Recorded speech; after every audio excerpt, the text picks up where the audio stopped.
every black girl has to study health and social care at BTEC, become a nursing assistant, a social worker, or a nursery nurse. Nothing wrong with that. Even a teacher, nothing wrong with that. But why is it always caregiving roles?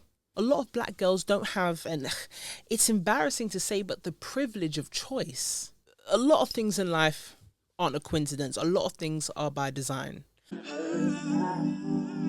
My baby looking too good, yeah, she perfect. No, she worth it.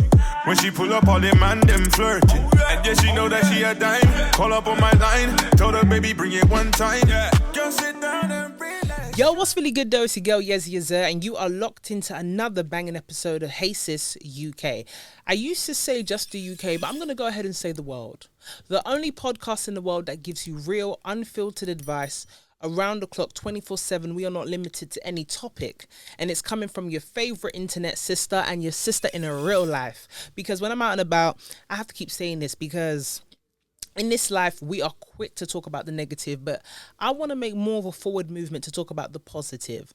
My positive is that when I'm out and about, it's nothing but love. So if you're watching this or you're listening and you've showed me love, I want to say God bless you, thank you. And each bit of encouraging advice, or just motivation, or just giving me feedback in a sense of love the episode and this is what I loved, XYZ, I receive it, I appreciate it, and that is the fuel that keeps me going. So before we really get into it, I need you to make sure that you got yourself a mug. Not just any kind of mug, but the mug. A Hey Sis mug, and I'm sure I've put a link somewhere that you can click where you can purchase yours. It's not just the mugs, honey. No. We got the mugs, we got the merch. It goes above and beyond. Best believe that. So if you are still watching this at this point, I'd expect you to subscribe, like, go ahead and drop a comment. You can do that now, you can do that after the episode. Doesn't really matter as long as you let me know how you feel. And the website will be coming soon. Okay, because I've been getting a few DMs. Yeah, I see it. The website will be coming soon. Please take it easy on your sis, because things are dropping. You will see that your girl's been booked and busy. Now we thank God. In the words of Meek Mill, I used to pray for times like this so I could rhyme like that. You know how the song goes. Let me tell you something. I prayed for times like this. The times have come and I am busy, but I love it. I don't really like not having anything to do. Don't get me wrong, I love a bit of self-care, but I love to be out and about, get my steps in, because your girl is now doing 10k steps a day. Yes. The one thing about summer, yeah, and let me just sidestep real quick. You see, one thing about summer, it will disgrace you. I say this, yeah. There's nothing like being forced to wear less clothes to make you say, okay, I need to make sure I look good when wearing less clothes, because the winter will deceive you. It'll talk about layering, you're in thick fabric, you don't realize anything until summer comes, and then you go, oh okay, not in every angle, okay, I need to hit the gym. So yeah, the sun will come out to disgrace you if you're not on point. I just need to get that whole rhythm of working hard in the winter, or as those people say, you know, if you stay ready, you don't have to get ready. Yeah, that's great. If your career is based on you being a PT, a bodybuilder, a swimsuit model, fashion model, catwalk model, catalogue model in Littlewoods, I don't give a damn. The whole stay ready so you don't have to get ready is great in theory. But sometimes you want to have a snack at 12 o'clock, at 1 a.m. You can't help it. Sometimes that bit of chocolate helps soothe the day, because it's either that or something lethal. I'm just saying, if you had to pick one, you might as well go for the sugar high than another type of high. So, yeah, take it easy on us regular folk. But, yes, this episode, we are talking about something that touched my heart. Now, I love my sisters out there, my young sisters, my seasoned sisters, my sisters, yeah. And I had a young sis, and I know her to be very intelligent, bright, girl, you know, there's a lot of things she wants to get into, but she's not quite sure what she wants to get into. Do you know what I mean? Like, we've all been at that point where, okay, I know what I like, but I don't know how to put it into words career-wise. And I'm a big believer of put yourself out there, whether that be an apprenticeship, whether that be work placement, whatever. She has a career day, not a full-blown one, but, you know, your bog standard, they set up shop in the gymnasium, whatever, you got the army. There's nothing like a career day and the army comes through, and it's always the low income schools that they're always like, would you like to join the army? Would you like, I can see you would like to join the army. Of course, you want to use the poor kids as cannon fodder.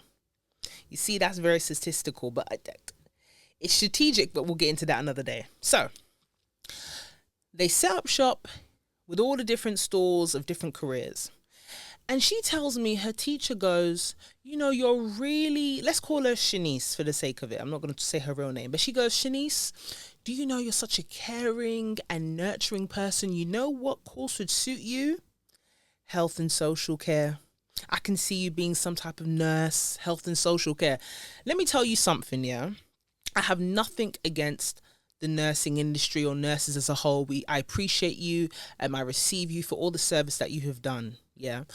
But please allow black girls to think beyond and in other career paths other than your typical caregiving roles, okay? Not every black girl has to study health and social care at BTEC, become a nursing assistant, a social worker, or a nursery nurse.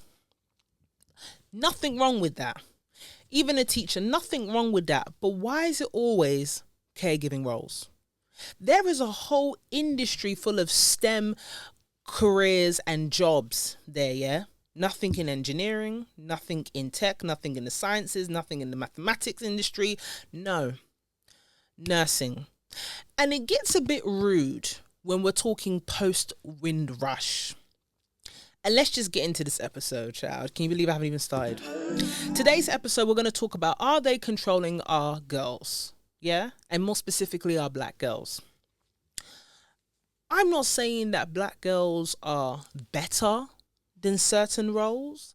I'm not saying that black girls are more suited to certain roles. But what I've been realizing over time, even when I was in secondary school, and to hear these things keep happening, is it an unconscious bias? I don't know. It's looking like it's just bias. Forget the unconscious bit. And I'm noticing that black girls are systemically, based on race, based on class, being placed in modern day mammy roles.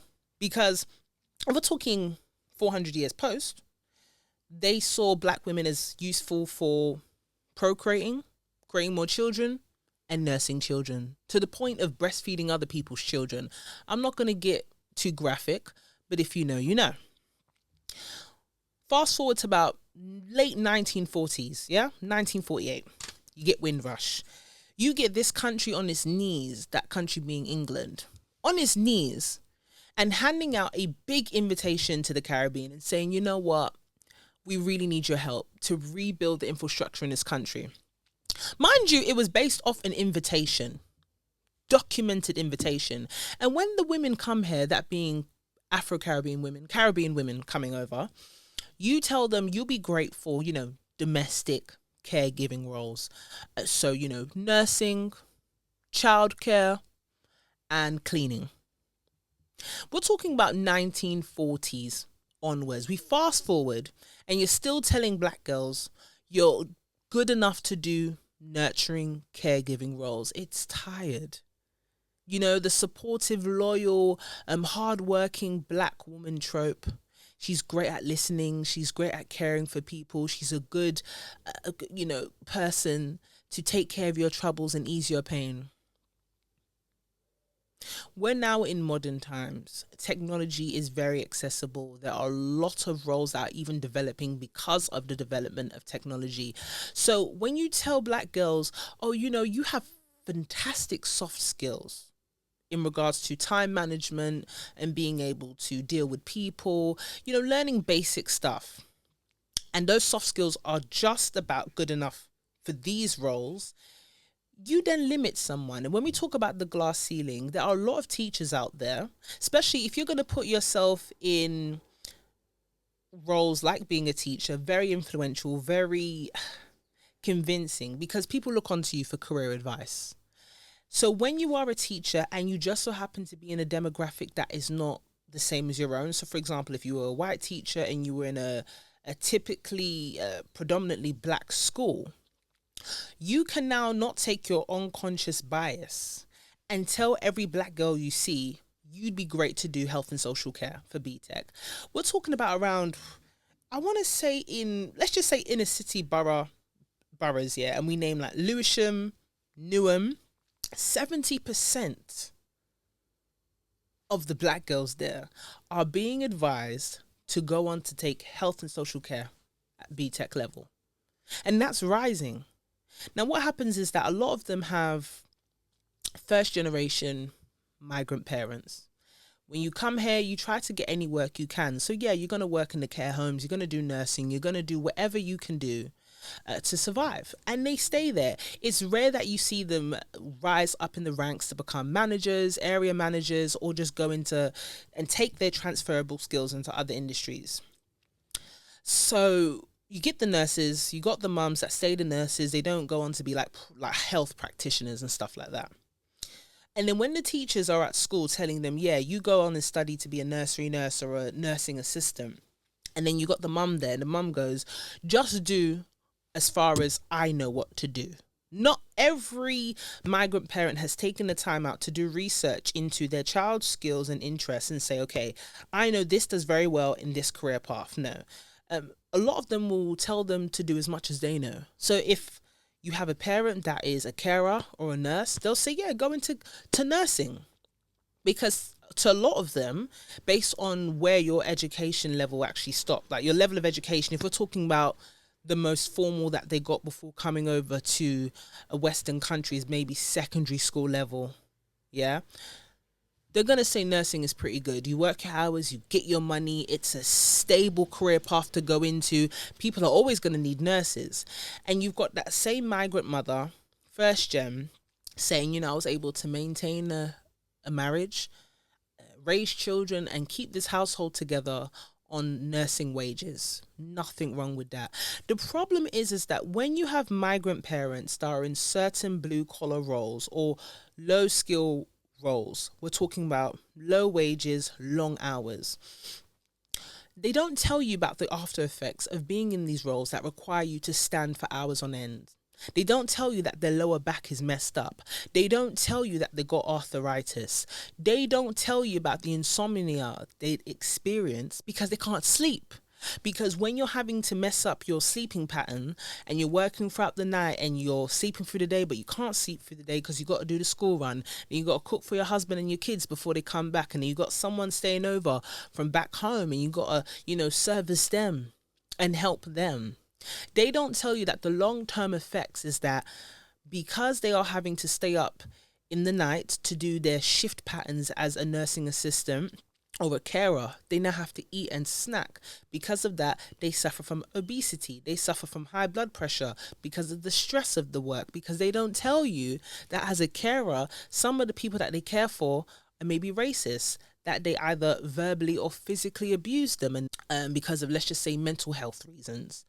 Let's just say that. So when certain people that they care for, some old people, when they're being a bit hysterical and they might accidentally hit them, they'll say, you know, it comes with the job. I want migrant parents who work certain roles in certain industries to be honest with their children. Don't just funnel them into a role because that's all you know. If you know you're not the best one to advise them, get someone who's best to advise. Or dare I say, for the sake of your children, the people that you decided to bring in this role into this world and raise, why not do the research and say, I think you'd be great for this? Or when you see them having an interest in something, encourage it. Just because you don't understand the career path doesn't mean you should dismiss it. You should say, okay, how can I support what you like to do? Because the best way to be successful in anything is to be consistent in it, to enjoy it, because you're going to keep doing it until something kicks off. Do you know what I mean? We are seeing a wave of people streaming. We're seeing a wave of people taking AI by storm. We're seeing a wave of people developing software and programs beyond our imagination. Now imagine if every parent of someone that was developing those type of softwares said, you know what, I don't really understand what you're doing. You need to do something more practical. Do something that I can wrap my head around. When I tell you that is such a non-progressive way of looking at things, I don't even know where to start. But I want to talk about the fact that I'm pretty sure there is a systemic targeting of black girls when it comes to telling them what courses they should do. Now, this country, in case you don't know this, you're coming out of university. You might be desperate. You might have worked hard and felt like you missed out on a lot of opportunities. I want to get out there. I want to start traveling. I want to start affording tickets to certain concerts. Damn it, I just want to wear certain clothes. So what you do, you go out of university and you do something that you shouldn't do. You go and grab the first job you can get. Don't do it. Let me tell you something about the UK. Whatever job you start out to get, remember, job, not career, whatever job you just grab as a quick money grab out of university and you put that on your CV, it's going to be very hard for you to be able to go into another industry unless you have a great relationship with somebody, unless you study a specific course and you still need to couple that up with experience. Be very mindful of the first job you get for the sake of money, just because, yes, you got out a student loan. Yes, you want to be able to do things now that you're in the adult world.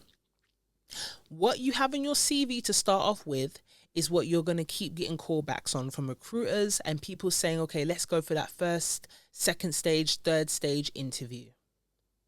When you were there ripping your hair out, umming and ahhing, saying, why aren't I getting a call up for what I studied, is because you didn't get a job, you didn't do an apprenticeship, you didn't do a placement in the industry that you studied in. So yes, when you come out of university, no one's going to be knocking down your door saying you'd be a great fit for a company. When you're in university, take that time out to make the calls, write the emails, show up at the place of work, hunt down whatever recruiter or manager in that place on LinkedIn and build the relationships, get in the door, even if you're just making the teas, even if you're just doing filing, even if you are a low standing assistant. Don't look down on it. Entry level, don't look down on it. While you're in, if you don't want to have a headache out of uni, while you're in uni, you get a couple weeks break, go and do a week or two at whatever company will have you in the course you studied. Don't now finish university and decide to work a retail job because you want to exist. If you're in your parents' house, it's okay. If they're asking you to contribute, say, listen, I'm waiting for myself to get a job in the industry in the course I studied. Any parent that kicks up a fuss against that, they're not okay in the head.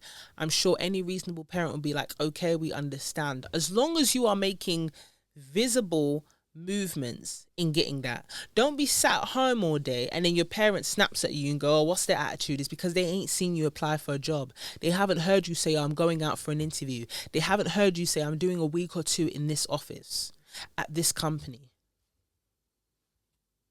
Do you know what I mean? Okay, cool. So there comes a time where, yeah, you know, we can blame the parents and for the lack of navigation. Why can't they learn this? Why can't they do that? But we don't have many excuses anymore. You have to do the research. And what I was telling this young girl is that, yes, I'm glad you noticed that your teacher tried to push you into a direction that you don't want to go in. So when we're talking about different pathways and careers, and you see a pattern where your teacher goes, oh, you'll be great as a nurse, you'll be great as a teacher. And I'm not talking lecturer, I'm not talking about specialist, PhD holding lecturers or bachelor holding lecturers. I'm talking about teachers, yeah? Teaching assistant even. And it's always specifically placed with SEN children. There is nothing wrong with that. What I'm saying is that at the same time as you suggesting that, teachers, and I'm talking to you, are you at the same time giving other options? Because if I'm a girl from a low income borough, I go into a school that is poorly funded, I've not really got the guidance of my parents who they don't possess a high level of education, I'm going to go off the back of whatever my trusted career advisor is going to tell me. And if my career advisor says, oh, you know, I've known you for the past 5 years, year 7, 8, 9, 10, 11, and the characteristics you have would be fantastic as a nursery nurse, what am I going to say? I mean, you must be right. I have no one to compare you to. I have nothing to say otherwise As in, like, why wouldn't I trust your advice? That's why it's okay to do the research. It's okay to ask why. We're in a system when you come from a certain background, they almost make you feel like you're silly for asking why. And any teacher, and I've heard teachers say this, that goes, well, that's just the way it is, and because I said so. Ask why until you understand. If it doesn't feel right, and we know we have this feeling, this thing about us where we just know. I don't know if you want to call it a sixth sense or women's intuition, but when you know something's not right, it's okay to question it. You're in school. You're in a place where they expect you to be a sponge and absorb things. You don't have to absorb everything. And you might receive something, but you don't have to keep it. You can say what you want. I hear it, but I don't have to take it as, law. So let's talk about career days. Yeah? And we talk about how career advisors normally will offer guidance, and you get your leaflets or your pamphlets about, working in the NHS and being able to be a child carer and, all the qualifications that you need to do that. They'll tell you, we can do your DBSs like next week. That's great. Thank you. Still want to be able to walk around the room. And you know what I find that's so funny as well, yeah? When they push you into these things, and you know what I mean, when it comes to parents' evenings, notice how your parent will always go, you want to go to the subjects that you're safe with. So say, let's go and see PE, let's go see the music teacher, the art teacher, whatever. And you always get the parents that go, I want to see maths, English and science. That's fine. In the same breath that you say as a parent, you want to see maths, English and science, make sure you're doing the work to support the maths, English and science career paths. No shade, but don't do half-assed work. Follow it through. If you don't have the expendable income to get tutors, look into what the school has when it comes to extracurricular top-up courses and classes that give insight into career paths. I know when we're talking about inner city schools with low income, hardly any funding, but there's so many things out there in regards to initiatives and independent frameworks that help to guide children from BAME demographics, so Black, Asian, minority ethnic groups. Yeah? Hey! Yeah, I see you watching.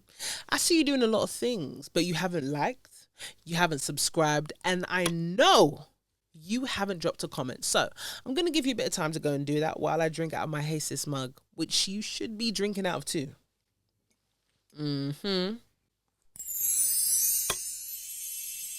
Yeah, that's enough time. Let's get back to the episode.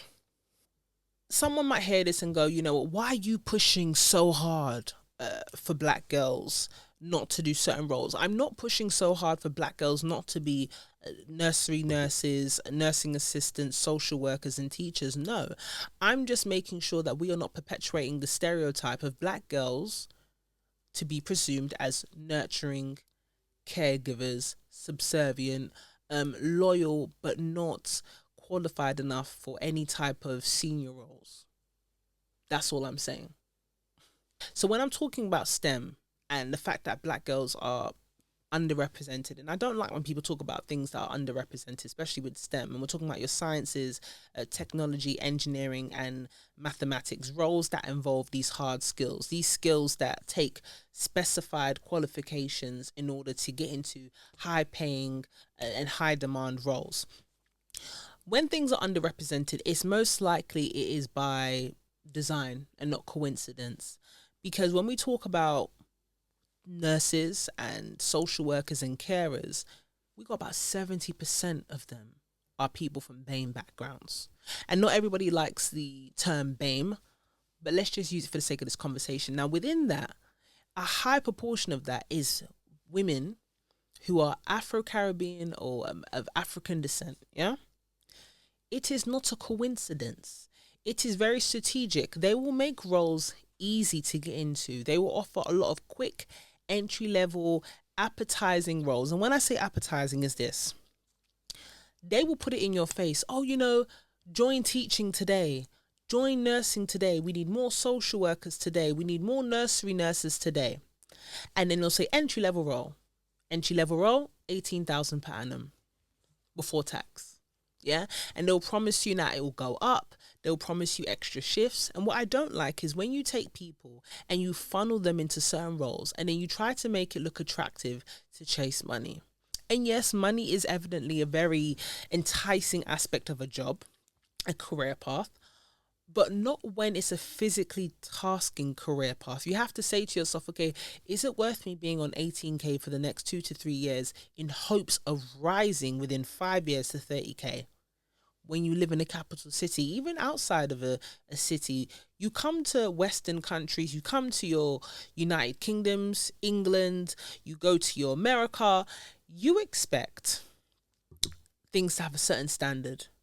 When you're born here, you are innate with these standards. Yeah, you expect these standards. But it's like sometimes when it comes to the education system, especially when we've got academies popping up left, right, and centre, I don't like academy schools. And the reason why I don't favour them a lot is because I feel like it's just a blanket of education.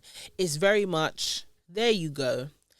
And it's just a creche. It's a creche for working class people to put their kids in to receive a poor level of education. And I'm not saying that the teachers are bad.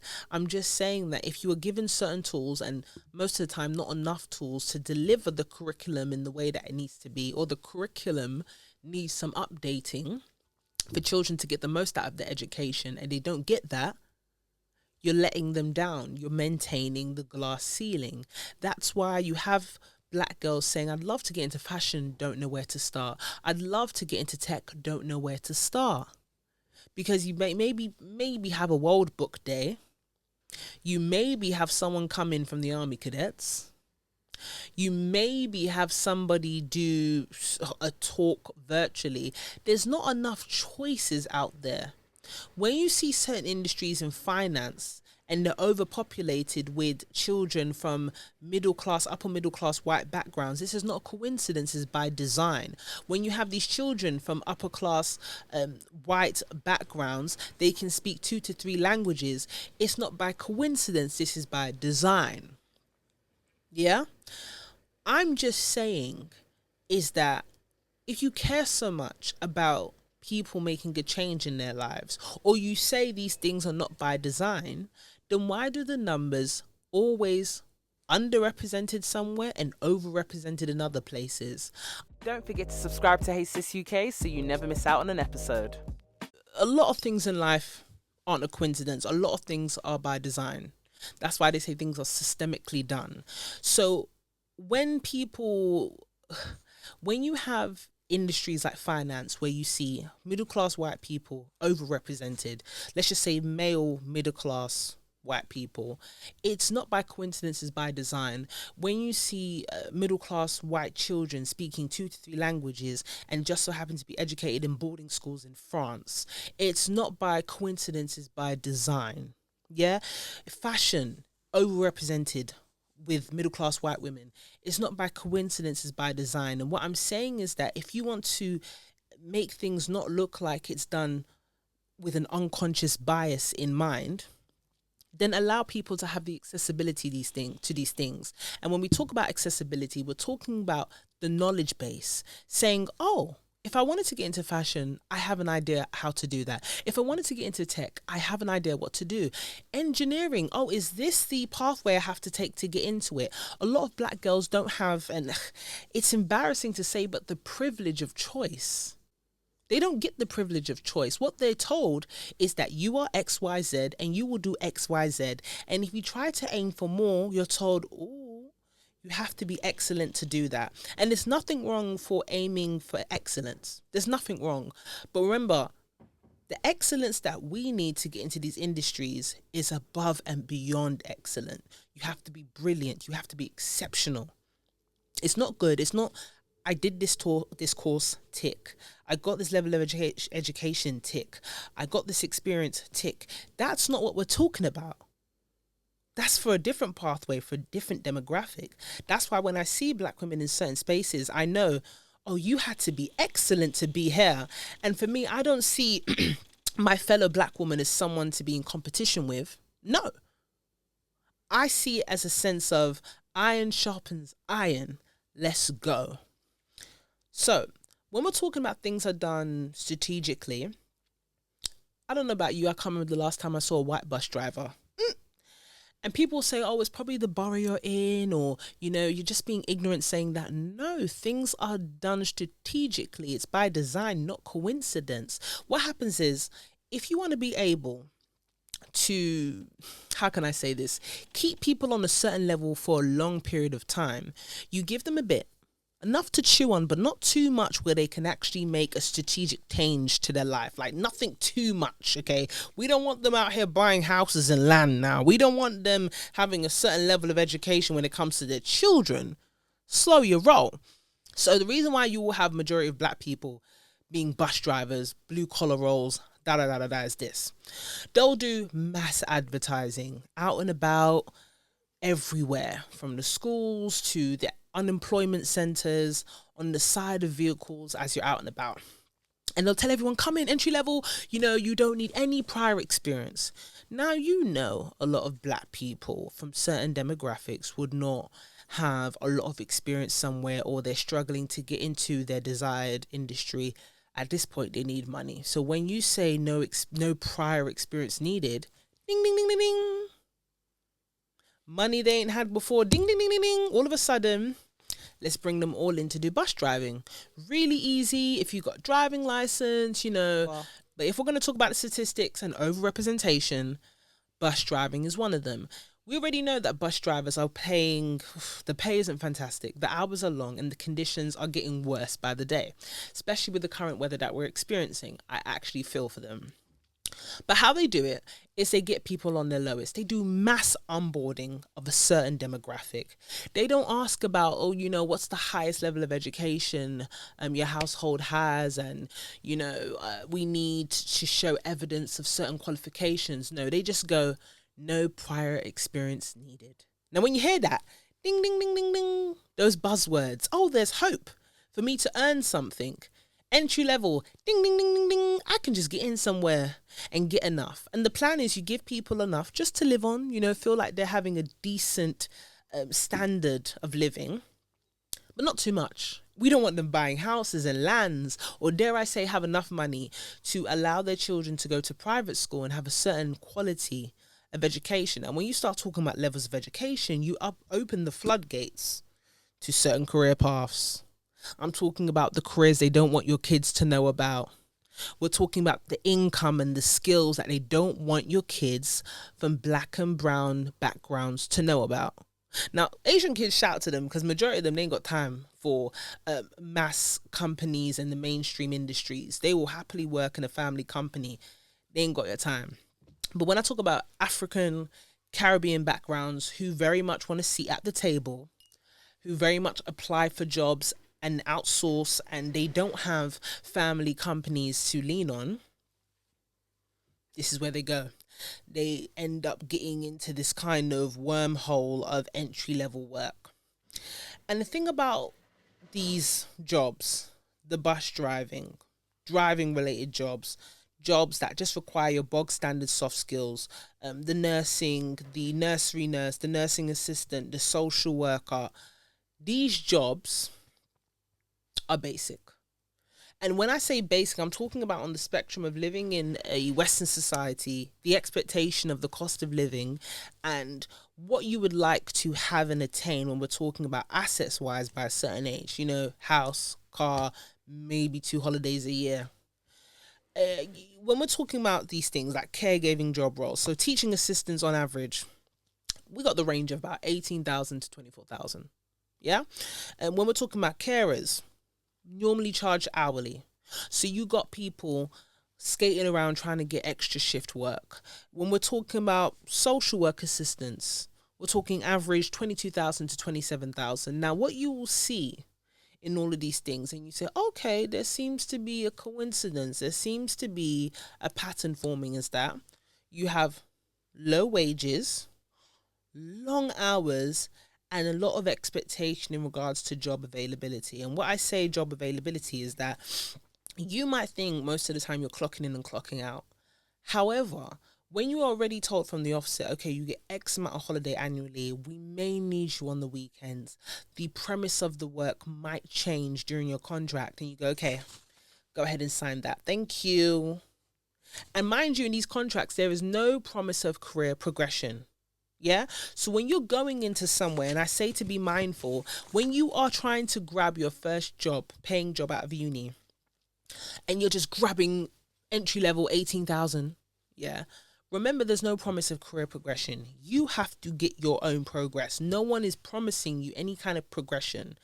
Another thing that I don't like, that we can say it's an unconscious bias, we can say it's a coincidence, we can say that times are changing. But do you notice that whenever you have certain industries where you see a lot of people from black and brown backgrounds get into, all of a sudden, the average wage gets lowered. The level of expertise is lowered. The demand for people that have this specific skill is no longer a demand. It's now something that people will say, well, it's a very, replaceable role. There's a lot of people that have these skills and the education to get into it. Or they'll say there's no education required, so it's not really a high paying, in demand role.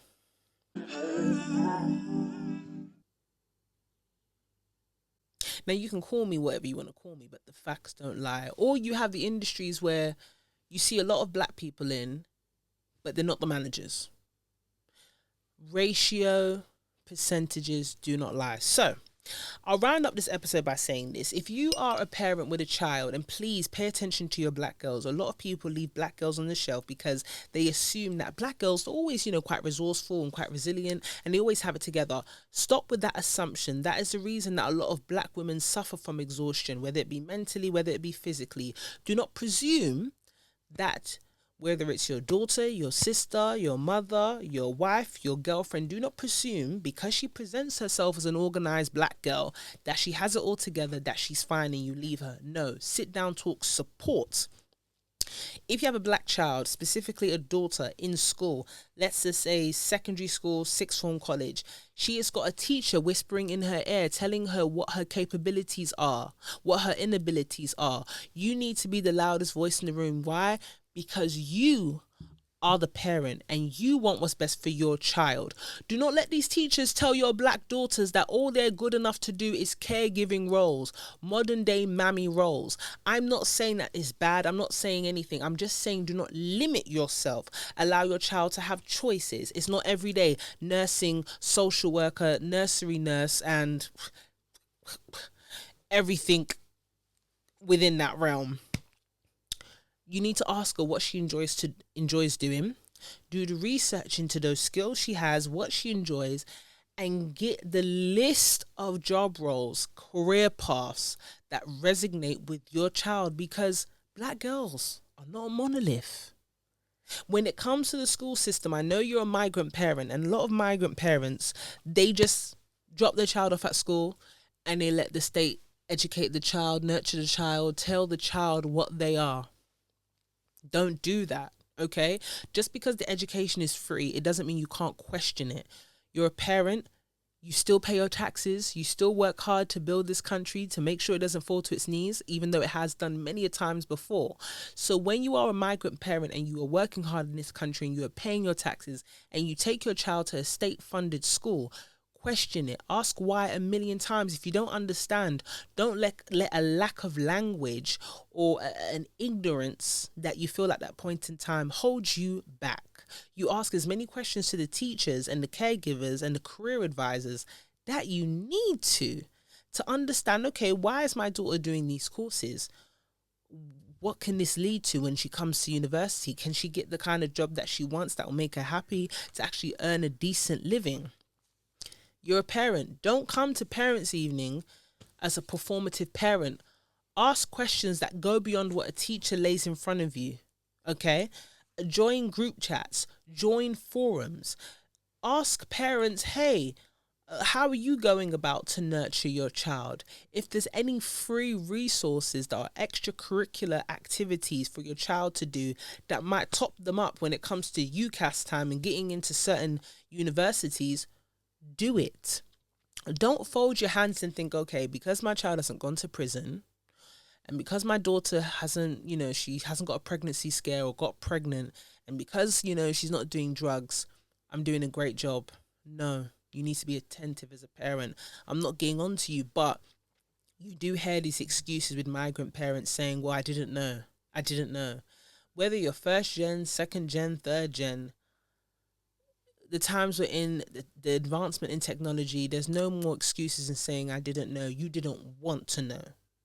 And that's the God honest truth from your sis. So, to round this up, I want to say that if parents got together more, specifically migrant parents, parents of black girls, and say, you know what, I think we need to start auditing schools. And when I say auditing, I'm not talking about Ofsted coming in, sitting quietly at the back of a class and going, okay, the teacher is delivering as said on the curriculum that we gave them. No, because Ofsted does too many outstanding ratings and good ratings. No, we're talking about specific audit about career paths and career guidance when it comes to children, from black backgrounds.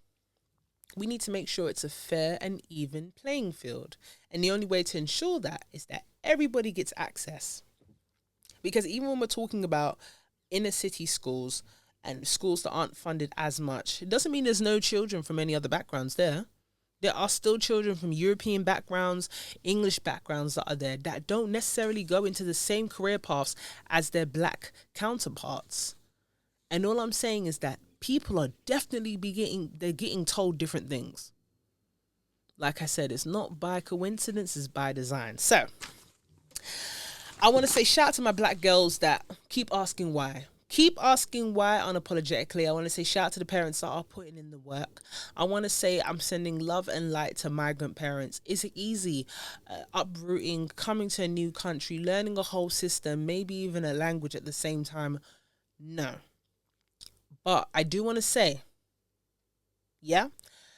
if you are an auntie and you are advising your daughter to go into nursing, make sure you tell her about the good, the bad, and the ugly. Don't just say, I was able to hold a marriage together, raise children and a household, and keep the food in the fridge and off the salary of a nurse. Make sure you tell her that your joints are in pain and you might have arthritis.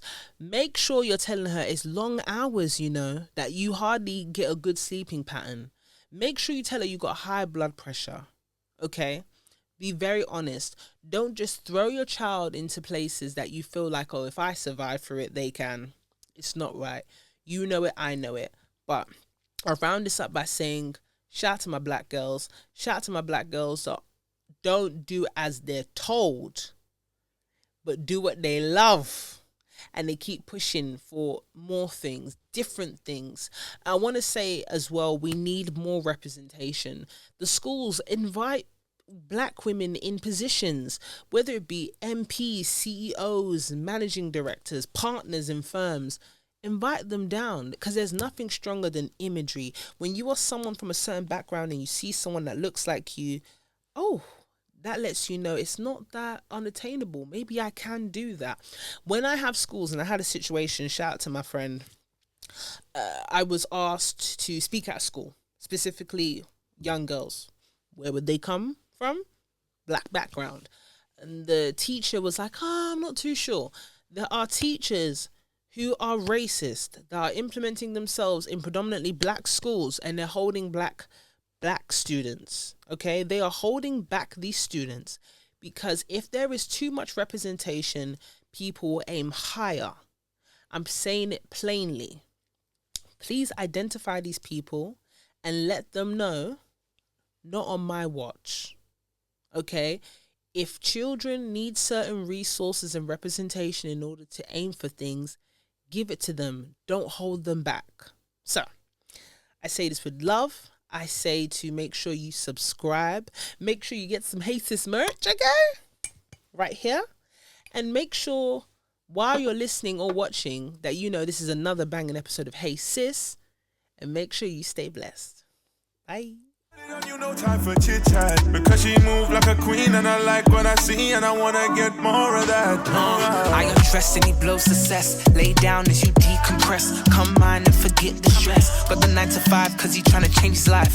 He can't help it but to show his bad side. So you call me Yezzi when he want that good ride. Follow my stride, you know you want a good time. Pick any card, I know it won't decline. He know how to please me, never tease me. Keep me in Javon.